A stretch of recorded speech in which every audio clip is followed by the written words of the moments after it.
बड़ी खबर आपको बता दें, बिहार में सीट बंटवारे पर जीतन राम मांझी का बड़ा बयान सामने आया है। 15 से 20 सीट नहीं मिली तो 100 विधानसभा सीटों पर अकेले ही लड़ेंगे। ये बड़ी खबर आपको बता रहे हैं। बिहार इस समय सियासी अखाड़े में तब्दील हो चुका है क्योंकि विधानसभा चुनाव होने हैं और इसी को लेकर अब जीतन राम मांझी का ये बड़ा बयान सामने आया है कि अगर 20 सीट सम्मानजनक तरीके से नहीं मिलती है तो फिर 100 सीट पर अकेले ही चुनाव लड़ेंगे। चाहते हैं कि हमारा हिंदुस्तानी अवाम मोर्चा सेकुलर हर हालत में मान्यता प्राप्त कर ले। अब मान्यता प्राप्त करने के लिए हमको 8 सीट विधानसभा में चाहिए या 6% वोट चाहिए टोटल वोट पोल का। तो दो परिस्थिति है कि अगर 8 सीट लाने के लिए कम से कम हमको 15, 16 से 20 सीट मिले तभी ना आ सकें। सब सीट हम जीत जाएंगे सो बात तो है नहीं। तो अगर 60% स्कोरिंग सीट माना जाएगा तो भी अगर कहा जाएगा तो 15 सीट की बात आती है। 15 सीट हमको मिलेगा तो हम 8 सीट जीत जाएंगे। तो एक क्राइटेरिया ये है, और नहीं तो फिर हम भी 50 या 100 सीट पर लड़ेंगे। हर जगह हमारा 10,000, 15,000 हमारा वोटर्स है, जीत करके 6% हम वोट ले आएंगे, हम मान्यता प्राप्त कर लेंगे। तो चूँकि 10 वर्ष हमारा पार्टी का हो गया, अब हम निबंधित पार्टी रहने में अपने को अपमानित समझते हैं। इसलिए इस बार करो या मरो का हम लोग का ये मुद्दा है। और निधि श्री हमारे सहयोगी हमारे साथ इसी खबर पर लाइव जुड़ रही हैं। निधि, चुनाव में अभी वक्त है लेकिन उससे पहले ही यहाँ पर सियासी अखाड़े में पूरा बिहार बदलता हुआ दिखाई दे रहा है। हर कोई अपनी अपनी मांगों के साथ झंडा लेकर खड़ा है। अब बिल्कुल देखिए, जाहिर सी बात है, जब तक सीट बंटवारा फाइनल नहीं हो जाता, जब तक सीटों की लिस्ट नहीं आ जाती, तब तक कौन कितना अपनी बात मान सकता है, मनवा सकता है और कितना आगे खींच सकता है, इसकी कोशिश है। और इसी खींचतान की ये तस्वीर है। जीतन राम मांझी लगातार कह रहे हैं, आज से नहीं कह रहे हैं, बीते कई महीनों से कह रहे हैं। एबीपी न्यूज़ से भी जब उन्होंने बातचीत की थी तो वो इसी बात पर अड़े हुए थे कि ये हमारी नहीं, हमारे कार्यकर्ताओं की मांग है कि हम 20 सीटों पर चुनाव लड़े। और अब तो उन्होंने ये भी कह दिया कि अगर मतलब आर या पार वाला संकेत दे दिया है। हालांकि वो केंद्र में इस वक्त मंत्री हैं, एनडीए से मंत्री हैं, और ऐसे में कितनी जिस तरीके की बातें वो कह पा रहे हैं, अगर बात नहीं उनकी मानी जाती है तो क्या वो वाकई वॉकआउट करेंगे, ये देखना होगा। लेकिन इस वक्त वो कह रहे हैं कि 100 सीट पर हम अकेले लड़ जाएंगे। ये कहीं ना कहीं मतलब ये ताकत दिखाने की कोशिश है अपर्णा।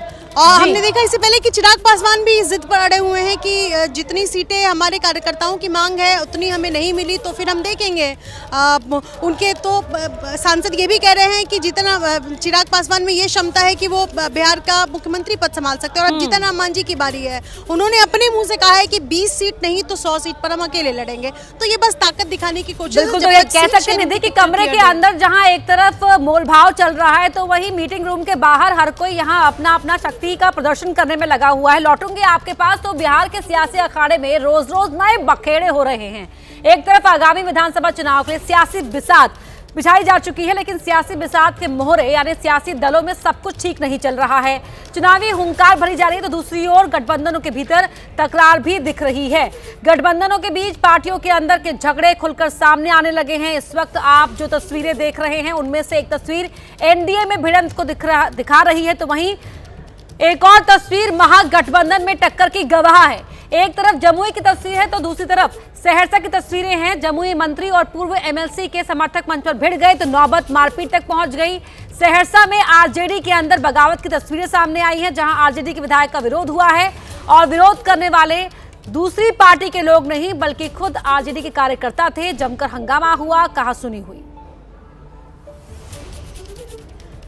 सहरसा से आई तस्वीरों को देखिए, यह हंगामा हो रहा है सिमरी बख्तियारपुर विधानसभा में। आरजेडी के विधायक यूसुफ सलाउद्दीन को लेकर वहां काली मंदिर के पास महागठबंधन कार्यकर्ताओं की बैठक हुई, जहां आरजेडी के एमएलए यूसुफ सलाउद्दीन का जमकर विरोध हुआ। बात और आगे बढ़ पाती अगर वक्त रहते विधायक के समर्थक और उनके खिलाफ एकजुट हुए पार्टी के कार्यकर्ताओं को शांत ना कराया जाता। बैठक का मुख्य उद्देश्य आगामी विधानसभा चुनाव में महागठबंधन की जीत को सुनिश्चित करने का था, लेकिन कार्यकर्ता पिछले 5 साल में स्थानीय विधायक के कामकाज पर सवाल खड़े करते नजर आए और मांग की गई कि इस बार उस जगह से किसी और प्रत्याशी को चुनाव में उतारा जाए।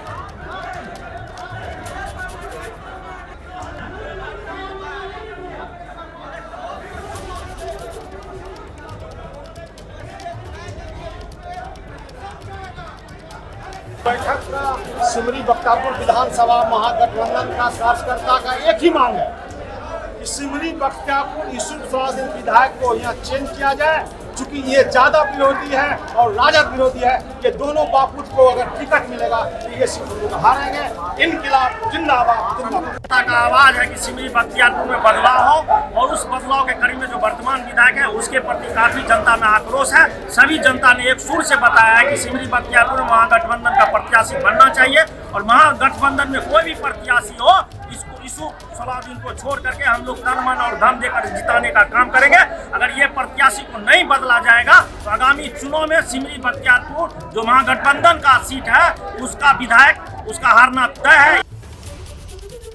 तो सब कुछ सामान्य तो एनडीए के भीतर भी नहीं है। सीट बंटवारे को लेकर पहले से ही प्रेशर पॉलिटिक्स चल रही है। अब आपस में भी जूतम पैजार की शुरुआत हो चुकी है। तस्वीरें जमुई से आई जहां मंत्री और पूर्व एमएलसी के समर्थक मंच पर भिड़ गए। बड़े नेताओं की मौजूदगी में यह हंगामा हुआ। काफी देर तक अफरा तफरी मची रही। नौबत मारपीट तक पहुंच गई। जमुई से निर्दलीय सुमित सिंह विधायक हैं जो अभी मंत्री भी हैं, जबकि संजय प्रसाद पूर्व एमएलसी हैं जो जेडीयू से लड़ चुके हैं। इस बार दोनों ही जेडीयू के टिकट के दावेदार हैं और दोनों के समर्थक आमने सामने आ गए। मंच पर नारेबाजी की तो बात मारपीट तक भी जा पहुंची।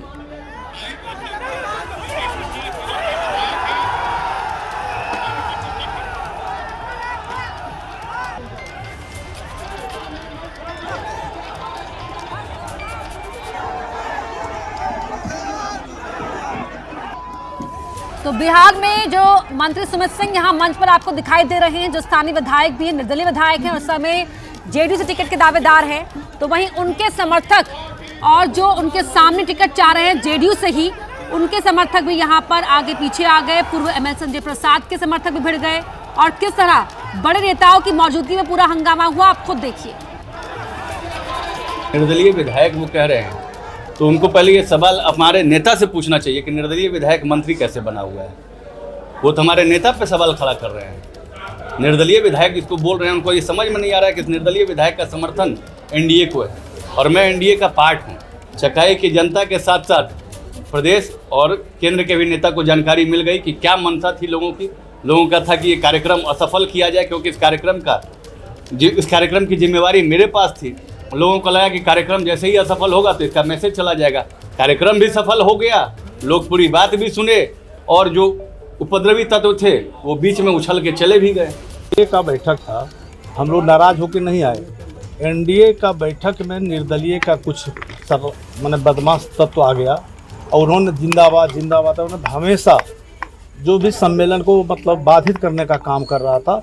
तो एनडीए के सभी साथी ने उग्र हो गया। कई मैंने जो नेता थे एनडीए के उनको बोलने में भी मना, वो अपने चहेते को बुलवा रहे थे। लोग को बहुत तरह का आक्रोश फूटा। तो हमारे जो मुख्य अतिथि थे भारत सरकार के कृषि राज्य मंत्री रामनाथ ठाकुर जी, पूर्व मंत्री श्याम रजक जी और एक थे हमारे माननीय विधायक, तीनों ने सम्मेलन से चले गए।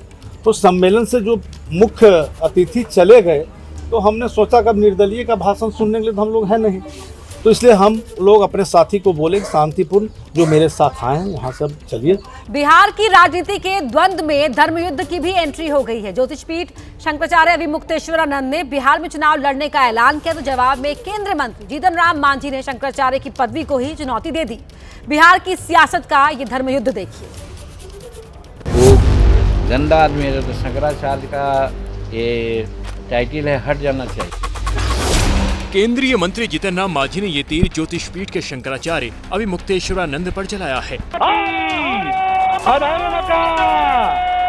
जिन शंकराचार्य को सनातन का सबसे बड़ा धर्म गुरु माना जाता है, वो सियासी निशाने पर क्यों हैं, उसे समझने से पहले जीतन राम मांझी का पूरा बयान सुनिए। उन्होंने ये भी आरोप लगाया कि मोदी जो बोलते हैं वो करते नहीं है, जो कहते हैं वो होता नहीं। वो गंदा आदमी है तो शंकराचार्य का ये टाइटल है, हट जाना चाहिए।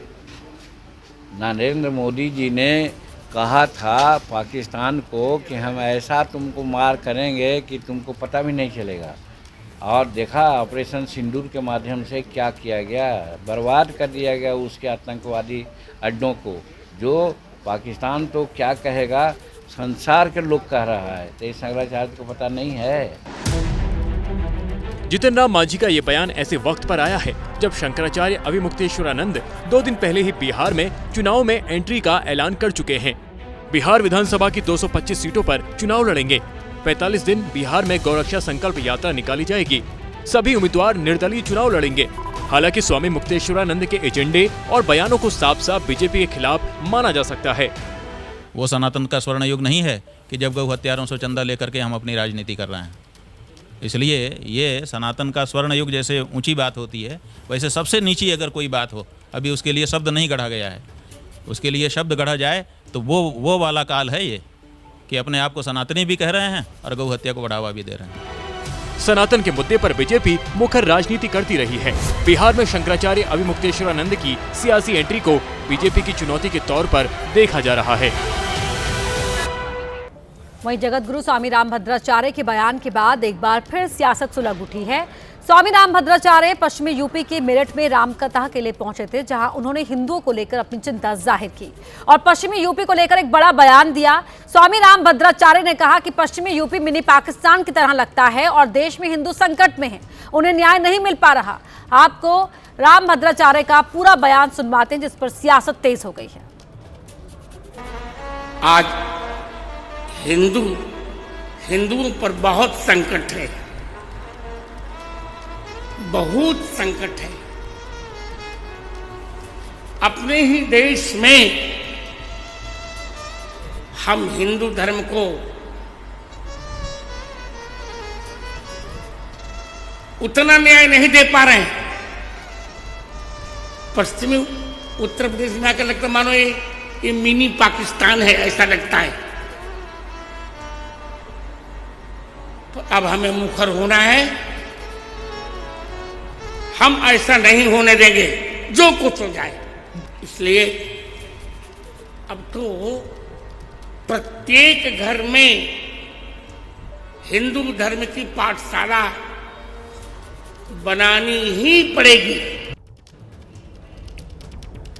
जगतगुरु रामभद्राचार्य के बयान के बाद सियासी तापमान बढ़ गया है। एबीपी न्यूज से खास बातचीत में स्वामी रामभद्राचार्य ने अपने बयान को लेकर कहा कि पश्चिमी यूपी में हिंदुओं की संख्या लगातार घट रही है, इसीलिए उन्हें पश्चिमी यूपी मिनी पाकिस्तान जैसा लगता है। मेरठ में जगतगुरु स्वामी रामभद्राचार्य जी आए हुए हैं और कल ही इन्होंने अपनी एक कथा में कहा था कि जो वेस्ट यूपी है वो मिनी पाकिस्तान जैसा लगता है। गुरु जी, क्यों लगता है ऐसा? उनका बाहुल्य अधिक होता जा रहा है और पलायन होता, आपने संभल में पलायन देखा होगा, केवल 15% हिंदू रह गए। इसे मैंने कहा था, हम हिंदुओं को जागृत होना चाहिए।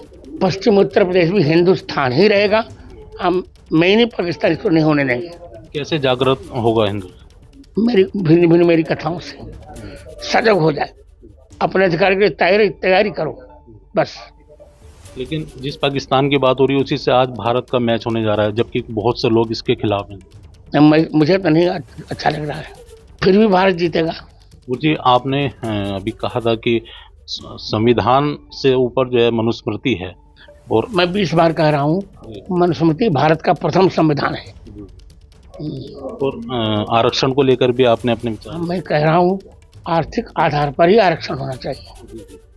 अम्बेडकर जी के लिए भी आपने कहा था कि जो स्थिति जो बताते हैं कि ऐसा नहीं होना चाहिए। नहीं, अम्बेडकर को मनुस्मृति नहीं जलानी चाहिए थी, यही कह रहा हूँ। एक पढ़े लिखे व्यक्ति को ऐसा नहीं करना चाहिए। विरोध करो, पर किसी का हत्या करके विरोध करोगे क्या? इसको हम लोग असभ्य विरोध कहते हैं। आपने कहा कि छेड़ोगे तो छोड़ेंगे नहीं। हम बिल्कुल कहा था, हम पहले किसी को छेड़ेंगे नहीं, भूल कर भी किसी को न छेड़ेंगे हम, और छेड़ने पर किसी को नहीं छोड़ेंगे हम। तो ये थे रामभद्राचार्य जी जो बता रहे थे कि कैसे उनको वेस्ट यूपी मिनी पाकिस्तान लगता है और हिंदुओं की तादाद घटती जा रही है, इसलिए उनका कहना है कि जो वेस्ट यूपी है वो उनको मिनी पाकिस्तान लगता है। Sudhir Chauhan, ABP News, Meerut. मुरादाबाद से समाजवादी पार्टी के पूर्व सांसद डॉक्टर एसटी हसन ने स्वामी रामभद्राचार्य के बयान पर कहा कि उन्होंने पश्चिमी यूपी का अपमान किया है, उन्हें बोलने से पहले सोचना चाहिए।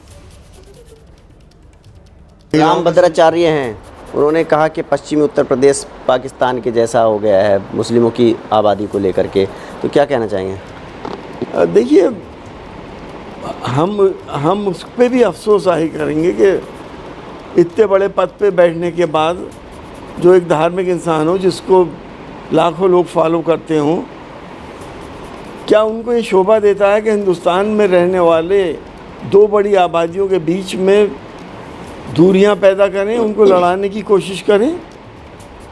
उनका काम धर्म का है, उनका काम सियासत का नहीं है। इनके इन विचारों से, इन बयानों से हिंदू मुस्लिम होता है देश के अंदर, और हिंदू मुस्लिम होने से फ़ायदा किसको होता है मुझे और आपको अच्छी तरह मालूम है। वहीं कांग्रेस के प्रवक्ता सुरेंद्र राजपूत ने कहा कि हिंदू मुसलमान करना है तो स्वामी राम भद्राचार्य बीजेपी में चले जाएं। साधु संतों को तो राजनीतिक बयानबाजी से बचना चाहिए। राम भद्राचार्य जी, आपके लिए तो वसुधैव कुटुंबकम वाली बात होनी चाहिए, और आप भारत, पाकिस्तान, मिनी पाकिस्तान जैसे राजनीतिक और ओछे बयान दे रहे हैं। इस तरीके के बयान दे करके कोई शख्स संत नहीं हो सकता। अगर आपको सामाजिक और धार्मिक जीवन में कहीं कोई दिक्कत आ रही है, राजनीतिक जीवन में आप आना चाहते हैं, तो आपका स्वागत है, लेकिन कम से कम हमारे सनातन धर्म को इस तरीके के ओछे बयान दे करके बदनाम मत कीजिए। एशिया कप में आज महामुकाबला है। भारत और पाकिस्तान क्रिकेट टीमें आमने सामने होंगी। 5 महीने पहले 22 अप्रैल को जम्मू कश्मीर के पहलगाम में हुए आतंकी हमले के बाद एक तरफ जहां भारत और पाकिस्तान के बीच हो रहे इस मुकाबले की टाइमिंग को लेकर सवाल किए जा रहे हैं, तो दूसरी ओर सभी को यह भरोसा भी है कि पहलगाम हमले के बाद जिस तरह रणभूमि में पाकिस्तान को मुंह की खानी पड़ी थी, जिस तरह हिंदुस्तान की सेना ने पाकिस्तान को रणभूमि में हराया था, उसी तरह आज रणभूमि में भी पाकिस्तान के छक्के छुड़ाए जाएंगे। यानी आज एक बार फिर हिंदुस्तान जिंदाबाद की गूंज सुनाई देगी। पहलगाम हमले के बाद ऑपरेशन सिंदूर में आतंकिस्तान को घुटनों पर लाने के बाद आज बारी है क्रिकेट की पिच पर उसे धूल चटाने की। जिस महामुकाबले को लेकर कहीं दुआओं का दौर चल रहा है तो कहीं मैच का विरोध भी हो रहा है, कहीं प्रोटेस्ट हो रहा है तो कहीं हवन पूजन हो रहा है हिंदुस्तान की विजय के लिए और पाकिस्तान की पराजय के लिए।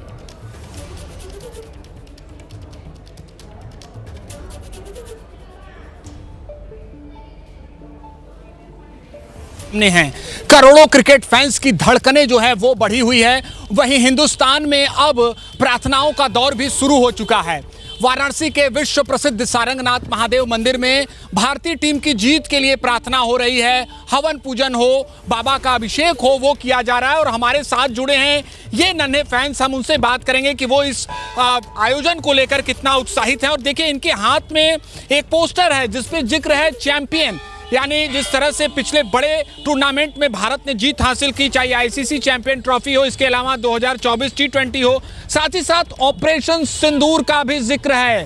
पहलगाम आतंकी हमले के बाद जिस तरह से भारत ने पाकिस्तान को मुंहतोड़ जवाब दिया, कहीं न कहीं उसी के बाद भारत और पाकिस्तान के बीच एक तनावपूर्ण स्थिति देखी गई। तमाम अटकलें लगाई जा रही थी कि क्या भारत और पाकिस्तान के बीच एशिया कप होगा, लेकिन फिलहाल भारत और पाकिस्तान के बीच एशिया कप मैच खेला जाएगा, ये तय है। आप कितना उत्साहित हैं इस गेम को लेकर, क्या कहें? मैं बहुत उत्साहित हूँ क्योंकि हमारी इंडिया टीम से मुझे बहुत उम्मीद है, और जो अभी ऑपरेशन सिंदूर हुआ है और ये ऑपरेशन सिंदूर 2 हम क्रिकेट के माध्यम से चाहते हैं।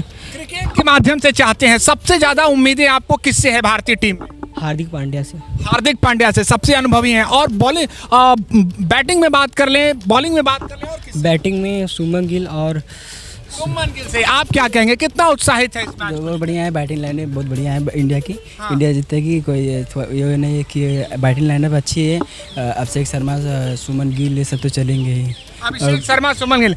आपका सबसे फेवरेट खिलाड़ी भारतीय टीम में कौन है? अक्षर पटेल। अक्षर पटेल, हाँ तो कमाल करेंगे। हाँ, मैं चाहता हूँ कि वो हमें भारत को जीत दिलाएं और बहुत अच्छे से खेलें। देखिए छोटे खिलाड़ी भी हैं हमारे साथ।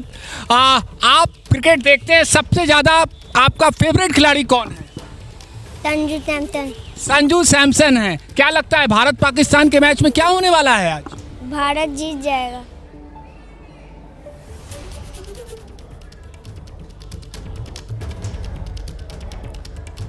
तस्वीरें हम आपको दिखा रहे हैं, कहीं पर फैंस में उत्साह है तो कहीं पर पूजा पाठ का दौर भी जारी है, प्रार्थनाएं भी की जा रही हैं आज के मैच में भारत की जीत के लिए।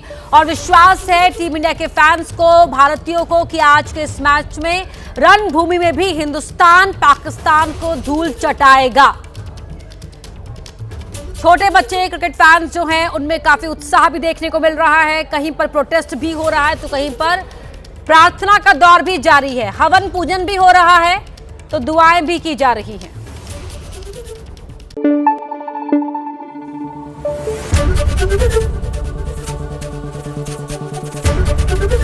एबीपी न्यूज आपको रखे आगे।